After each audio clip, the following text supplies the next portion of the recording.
So, in this lecture, we are gonna start our new series on Docker. So, in this lecture, we will see that in what way we will proceed कि हम किस तरीके से Docker को समझ सकते हैं, Docker किस काम आता है हमारे। ओके, तो लेट्स से सबसे पहले हम एक फ़ोल्डर बनाते हैं, जैसा कि हम पहले भी करते आए हैं। लेट्स से डॉकर नाम से मैंने बनाया फ़ोल्डर, आप यहाँ पे ले लो। और अगर आप चाहते हो फ्रंट एंड या बैक एंड देखना, तो उस पर भी हमारी सीरीज़ चल रही है, आप एक बार जाके चेक कर सकते हो उस चीज़ को। ठीक है, तो चलो इसको खोलते हैं हम। ओपन इन टर्मिनल करो और यहाँ पे कोड डॉट लिखो। लेकिन मेन चीज़ ये है ना कि डॉकर एक ऐसी चीज़ है जिसको हम मतलब हाफ इम्प्लीमेंट कर सकते हैं और हाफ इम्प्लीमेंट नहीं कर सकते। मेरे बोलने का ये मतलब है कि इसमें सारा चीज़ जो रहता है ना वो कमांडिंग पे चलता है। ठीक है, तो हम देखें कि क्या कमांड हम यूज़ कर सकते हैं और क्या क्या चीज़ें हम सीख सकते हैं। तो सबसे पहले मैं एक फ़ाइल बनाता हूँ यहाँ पे। ये ऐसे ही बना रहा हूँ, intro.txt के नाम से। इसलिए बना रहा हूँ ताकि हमें क्या क्या पढ़नी है वो चीज़ देख सकें हम। ओके, तो सबसे पहले मैं क्या करूँगा ना, मैं अपना डॉक्यूमेंटेशन खोलूँगा। ठीक है, मैं अपना डॉक्यूमेंटेशन खोलता हूँ।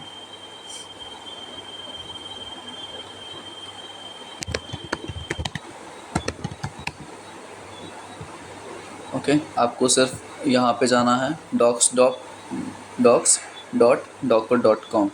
ठीक है, ये वाली चीज़। अब सबसे पहले मैं ये बता रहा हूँ ना कि चलो इंस्टॉल कर लो इस चीज़ को आप पहले।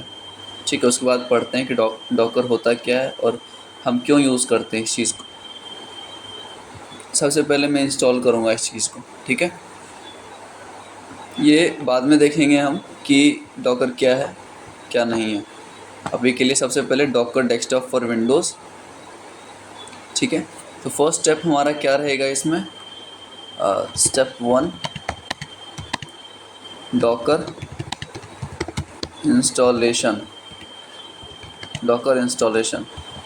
ठीक है, तो इंस्टॉल मैं कहाँ से कर रहा हूँ? ये वाला करना, Docker desktop for Windows into 86। ठीक है, 492 MB का है, तो इसको होने देते हैं तब तक। एंड हम चलिए स्टार्ट करते हैं, थोड़ा सा देखना। ओके, तो जब तक ये हो रहा है डाउनलोड, मैंने पहले से इसलिए करके नहीं रखा ताकि दिखा सकूँ ये सारी चीज़ें। अब आपको यही फॉलो करना है, ये जो है ना डॉकर डॉक्स करके, इसी वेबसाइट पे आना है आपको हमेशा, क्योंकि ये ऑफिशियली डॉक्यूमेंट दिया जाता है डॉकर वालों की तरफ से। ठीक है, अब सबसे पहले देखते हैं कि डॉकर होता क्या है। Let's say definition. ठीक है, व्हाट इज़ डॉकर? तो सबसे पहले हमें यही चीज़ जाननी चाहिए कि डॉकर हम क्यों यूज़ करते हैं और है क्या। तो देखो, मैं एक सिनेरियो बोलता हूँ। लेट्स इमेजिन अ सिनेरियो कि हम जो भी अपना प्रोजेक्ट बनाते हैं, we are making a project. ठीक है, हम एक प्रोजेक्ट बना रहे हैं, फॉर एग्जांपल ई कॉमर्स। अब मैं क्या करूँगा ना, इस प्रोजेक्ट को बनाने के लिए मेरा क्या रहेगा? फ्रंट एंड रहेगा।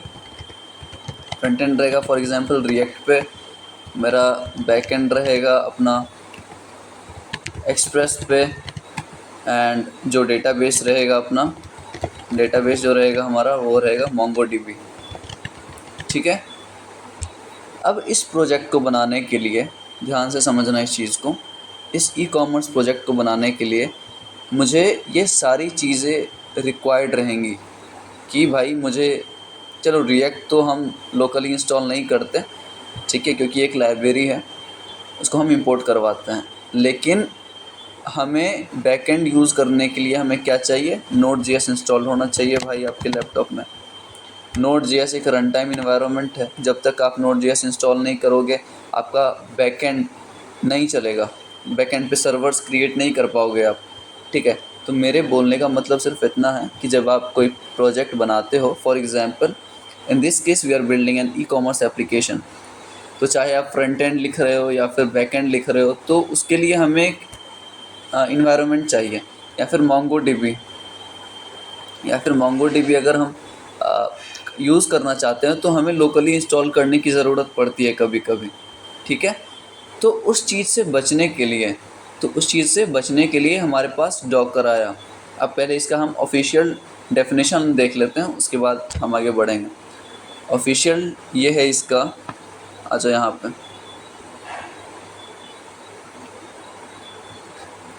गेट स्टार्टेड पे करते हैं।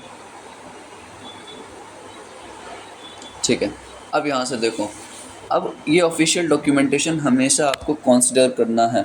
ठीक है, डॉकर क्या है? Docker is an open platform for developing, shipping and running application. मतलब ये एक ओपन प्लेटफॉर्म है, ठीक है, ओपन सोर्स है। किस चीज़ को डेवलप करने के लिए? एप्लीकेशन डेवलप करने के लिए, शिप करने के लिए एंड उसको चलाने के लिए। Docker enables you to separate your applications from your infrastructure so you can deliver software quickly। अब देखो,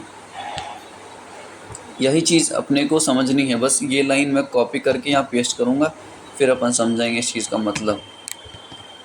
यहाँ पे क्या देखा हमने? Docker enables you to separate your application, ठीक है, फ्रॉम योर इंफ्रास्ट्रक्चर। मतलब कि आप किसी भी एप्लीकेशन पे काम करो विदाउट इवन थिंकिंग कि आपका ऑपरेटिंग सिस्टम कौन सा है, आप किस इन्वायरमेंट में काम कर रहे हो। ठीक है, तो मेन जो अगर डेफिनेशन में बात करूँ ना, मेन डेफिनेशन और पर्पस ऑफ डॉकर की मेन पर्पस क्या है? कि to work for our application और project without even thinking of the environment, libraries and you can say other dependencies। ठीक है, इसका मतलब मैं एक एग्जांपल के थ्रू अभी समझाता हूँ। एक एग्जांपल के थ्रू। देखो, अभी फॉर एग्जांपल इससे पहले मैंने लेक्चर डाली थी अपने बैकएंड सीरीज़ पे, अगर आप देखे होगे तो उसके लिए मुझे क्या करना था ना, मुझे Node.js इंस्टॉल चाहिए था अपने ये लोकली। देखो, मेरा Node.js ऑलरेडी इंस्टॉल्ड है, तो इसका क्या मतलब है? अगर Node.js मेरे लोकल डिवाइस पे नहीं रहेगा ना, तो वो बैकएंड का सर्वर्स मैं क्रिएट नहीं कर पाऊँगा जावास्क्रिप्ट में Express.js के थ्रू। ठीक है, तो मुझे ये Node.js चाहिए ही चाहिए, इसके बिना मैं नहीं काम कर पाऊँगा। लेकिन भाई जब डॉकर आया ना, तो डॉकर ने क्या बोला कि जितने भी एप्लीकेशन हैं जो आपके प्रोजेक्ट में चाहिए, ऑल रिक्वायर्ड लाइक लाइब्रेरीज या इन्वायरमेंट, वो हम देंगे का क्या मतलब है? कि जो भी इंस्टॉल होगा वो डॉकर सॉफ्टवेयर के अंदर होगा। मतलब समझना आप, मैं बस इतनी कहने की कोशिश कर रहा हूँ कि जो Node.js मैंने यहाँ इंस्टॉल किया ना अपने बैकएंड सर्वर को चलाने के लिए, सेम अगर मैं बैकएंड का काम कर रहा हूँ, कोई मेरा बैकएंड का प्रोजेक्ट है, तो यही Node.js मैं डॉकर सॉफ्टवेयर के अंदर चलाऊँगा। ठीक है, मैं बहुत ट्राई कर रहा हूँ इस चीज़ को समझाने की। फॉर एग्ज़ाम्पल, लेट्स से एक एग्ज़ाम्पल लेते हैं। एग्ज़ाम्पल ये है कि मेरे पास 3 दोस्त हैं। ठीक है, पहला काम कर रहा है अपने प्रोजेक्ट पे, ई कॉमर्स पे कर रहा है, और इसका जो ऑपरेटिंग सिस्टम है वो है लाइनक्स। ठीक है, दूसरा जो कर रहा है ये भी ई कॉमर्स पे कर रहा है, इसका ऑपरेटिंग सिस्टम है विंडोज़। और तीसरा है जो फ्रेंड मेरा, वो भी ई कॉमर्स पे कर रहा है, और इसका है फॉर एग्ज़ाम्पल आप ले लो कोई भी फेडोरा डेबियन। ठीक है, तो अब दिक्कत क्या आई ना, अब दिक्कत मेरे पास ये आई कि